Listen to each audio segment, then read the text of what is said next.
화성 연쇄 살인 사건의 주요 용의자 이춘재 1급 모범수로 분류돼서 하마터면 가석방이 될 뻔했다라는 내용도 오늘 저희가 취재가 됐습니다.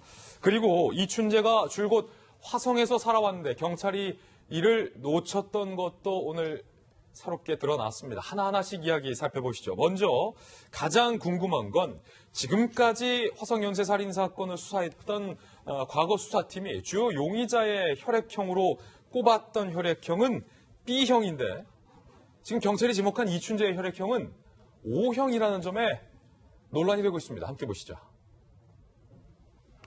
경찰이 화성 살인 사건 발생 당시 4차, 5차, 9차, 10차 사건의 어떤 혈흔, 모발 체액 등을 통해서 범인의 혈액형을 특정한 바 있습니다. 그때 당시 B형으로 용의 선상에 올렸어요. 그런데 처제를 살해한 혐의로 복역 중인 이춘재, 이번에 경찰이 특징을 했는데 2심 판결문의 혈액형이 O형으로 적시돼 있다. 자, 경기남부청 관계자는 이 논란에 대해서 이렇게 얘기합니다. 당시 B형일 거라고 판단해서 수사 진행한 건 맞다. 혈액형은 극히 제한적인 판단 기준이다. 5차, 7차, 9차 사건의 DNA가 일치된 이춘재가 여전히 유력 용의자다라고 밝혔습니다. 경찰은 이렇게 해명을 했지만 곽대현 교수님, 네. 그럼에도 불구하고 여전히 전 미스테리어요. 당시 화성살인사건 전담반은 4차, 5차, 9차, 10차 사건의 DNA에서 혈액형 B형을 뽑았어요. 그런데 이번에 5차, 7차, 9차 사건의 DNA, 그러니까 5차, 7차, 9차가 지금 겹치잖아요. 그 DNA에서는 이춘재의 DNA가 나왔다는 거예요. 네. 그런데 혈액형은 또 O형이에요. 네. 진범이 맞습니까? 아니면 또 다른 공범이 있는 겁니까? 당시 1980년대, 90년 초까지 당시에 이 현장에서 이제 발견을 한 것은 피해자 관련된 유류품입니다. 그 유류품에 있는 혈액에서 아마 혈액형을 갖다가 채취하지 않았나 보는데요. 그런데 사실 이게 누구의 것인지가 사실 불확실한 그런 상황입니다. 그래서 가해자의 건지 이제 피해자의 건지도 모르고 실제로 일단 혈액이 있으니까 이제 채취한 그런 게 있거든요. 그런데 실제로 이제 폭력 사건 그리고 이제 살인 사건 이런 데 보면 혈액이 나오는데 일반적으로는 공격을 당하는 사람은 가해자고 당하는 사람은 피해자이기 때문에 주로 이제 혈액이 나온다면 피해자의 혈액일 가능성이 상당히 높은 거죠. 그렇군요. 예. 그래서 사실 이제 그때의 또 과학 수사의 능력이 지금과 비교해가는 상당히 좀 차이가 있다. 이것도 이제 감안을 해야 되고요. 그래서 저는 이번에 그 DNA 분석 결과가 나온 것이 실제로 실체적인 진실에 가장 이제 가까운 거다.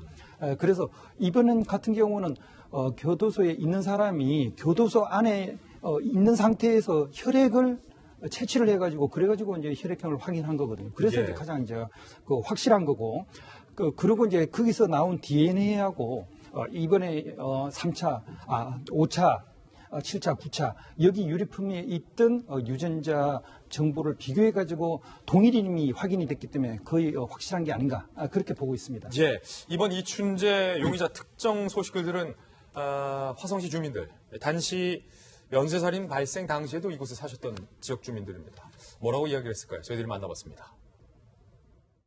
의경 애들이 굳이 고생해주고 밤에도 그때는 밤에는 사람들이 그런 얘기 잘 안 해요. 무서워서 나가지 못했죠. 애들 데리러 가기 무섭고 왜 너무 백거를 몇십 년 만에 잡히나.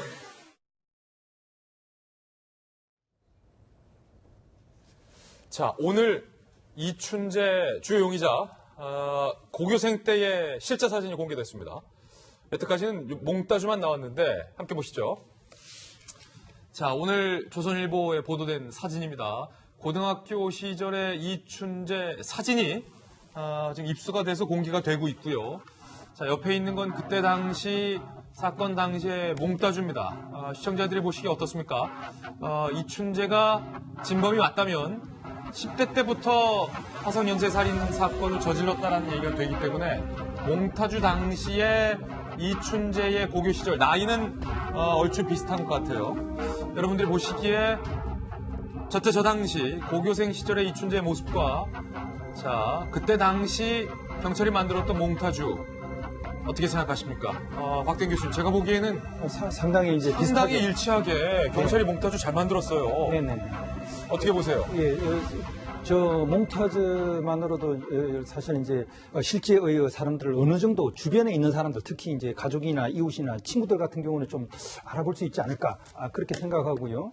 그리고 이제 이춘재가 범행을 저지른 게 이제 1986년부터 이제 91년 고거니까 아마 나이가 이제 23세에서 28세 그 정도 20대의 나이였을 걸로 보여집니다. 그렇군요. 자, 지금 몽따주와 이춘재 고교생의 사진이 상당히 지금 유사한 것으로 드러나서 좀 다시 한번 좀 안타까운 대목입니다. 몽타주를 저때 당시 경찰이 잘 만들었다는 얘기인데 왜 그때 당시 이춘재를 진작에 특정하지 못했을까? 오늘 잠시 후에 얘기는 알아보겠지만 이춘재가 계속 화성에 살았다는 겁니다. 그게 좀 아쉽습니다. 또 하나의 궁금증은 이춘재의 DNA를 과연 어떻게 확인했을까? 터치세포라는 얘기가 나오는데요. 땀에 비밀은 숨어 있었습니다. 함께 보시죠. 자, 이 부분이 좀 흥미로운데 박대현 교수님. 네. 범인이 속옷 스칠 때 남겼던 터치세포에서 DNA를 확인했다. 네네. DNA 대조 결과 처제 성폭행 살인 복역 중인 이춘재의 DNA와 일치했다라는 건데 이 터치세포가 뭡니까? 뭐 땀입니까? 뭡니까? 예, 우리가 이제 옷 같은 의료품 이런 걸 만졌을 때 이제 손에 이제 땀 같은 게 있으면요. 거기서 이제 채취할 수 있는 그 혈액 세포라든지 또는 상피 세포 여기서 이제 채취를 할 수 있는 겁니다. 네. 근데 이제 이번 사건 같은 경우는 이제 속옷의 이제 허리 부분 거기에서 이제 남성의 땀과 이제 DNA가 이제 발견이 됐다 이런 거거든요. 그래서 이제 이 폭력 범죄를 저질 때는 상당히 많은 힘을 써야 하는 그런 어떤 상황이 되기 때문에 그런 과정에서 이제 땀이 날 수가 있고 손에 이제 땀이 맺힐 수가 있거든요. 예. 그런데 이제 그 적은 양의 땀이라도 일단 그게 잘 보존만 돼 있으면 이걸 통해 가지고 유전자를 갖다 분석할 수 있는 그런 기술이 이제 최근에는 이제 개발이 됐고 그걸 갖다 활용을 한 겁니다. 네. 자, 그게 바로 터치세포다.